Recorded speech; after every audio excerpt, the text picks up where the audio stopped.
waka a bakin mai ita tafi daɗi. To, salamu alaikum jama'a. Wa alaikum salam. Sunana Shamsudaniya.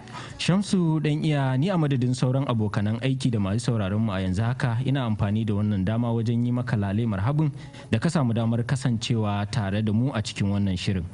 Gaskiya ne ranka daɗi, ina godiya, na yi matuƙar farin ciki kwarai da gaske. To madalla, to masu sauraro kamar yadda na faɗa muna tare da ɗaya daga cikin taurari a masana'antar shirya fina-finan Hausa ta Kannywood wato Shamsudaniya.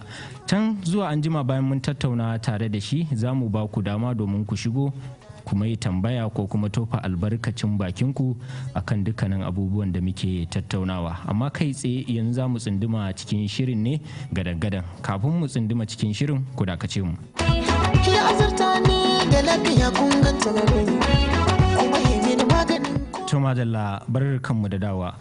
Shamsu, a bisa al'adar wannan shirin dukkanin tauraro ko tauraruwa da muka kasance tare da shi a cikin wannan shirin mukan farawa da jin takaitaccen tarihinsa. Da farko, wane ne Shamsudaniya?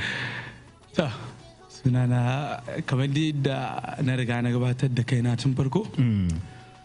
Ni an haife ni ne a garin Kaduna. A garin Kaduna kuma na fara harkar fim. Na yi karatu daga matakin primary zuwa matakin secondary school. Na yi diploma a mai tamasile university wato state university wanda yake garin Kano. Na gama diploma, yanzu ina karatu na a matakin level 2 a Maryam Abacha University da ke jamhuriyar Nijar. To ina karantar mass communication. To ka ce dan uwa ne.